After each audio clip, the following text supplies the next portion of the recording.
Morning everybody, this is Frank Cox down here at SmokerBuilder.com. For today's tip, we're going to drill a hole in a piece of 1/4 inch plate. Not everybody has a drill press, you know, or a big plasma table or anything like that. Some of us have to resort back to, you know, just a good old-fashioned drill and a big old bit, you know. The rules are the same whether you're using a drill press or a hand drill. And what we're going to do today is talk about how to drill a big hole. This is a 1/2 inch drill bit, and it's just a DeWalt center point split tip bit that you can get at Lowe's. I use a 1/2 inch drill bit for a lot of things like dampers and my handles on my firebox doors and stuff like that. I can fit a piece of 1/2 inch round bar through there. Cold roll is the best, but if you use hot roll, you know, it fits a little more snug. But anyway, so I'm going to show you how I drill a hole in a piece of plate real quick here. First thing you do, just whatever your piece of plate is, mark your hole out, that kind of thing. Next thing I do is on my table I've got this little piece of angle, and then I've got a pair of vice grips here. And we just clamp that down.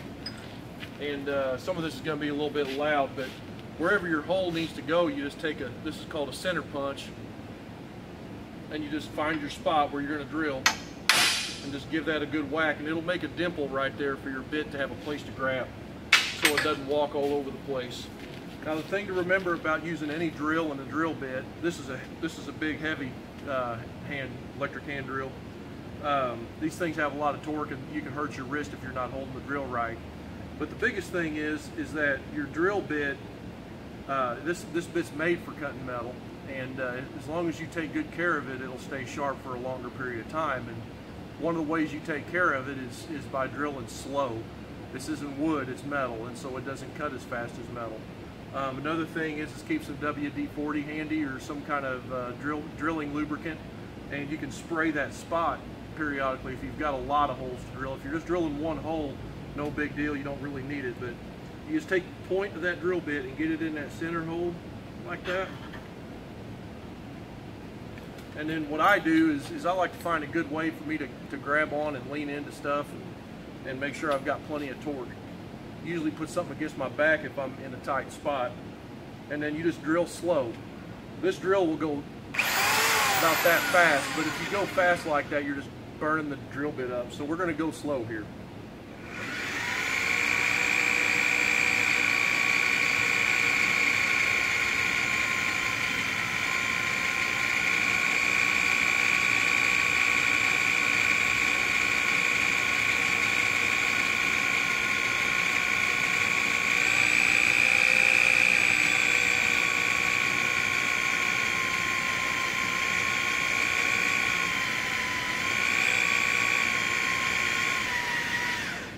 Now if you watch right here at the point of the drill bit, you'll see some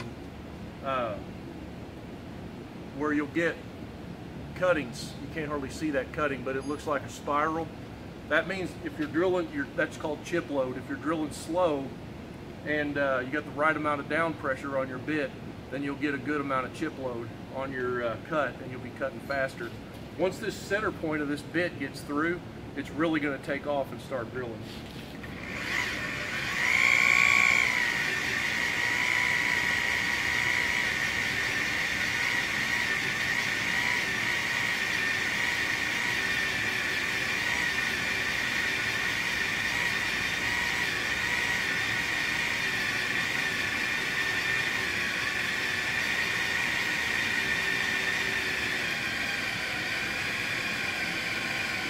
Did you see it just take off right then? Here's those cuttings I was telling you about.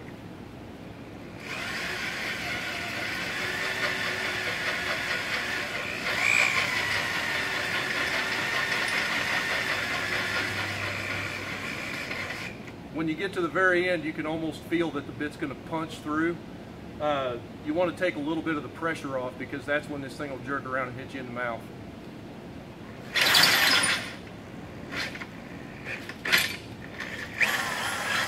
Just like that.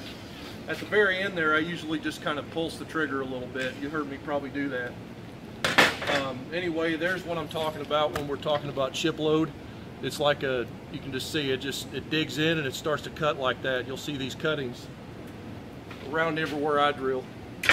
So anyway, I hope that helps you, and you know, good luck with your build. Check out smokerbuilder.com forums, and you know, if you want to support the mission, go to barbecuesmokersupply.com and smokerplans.net. Thank you.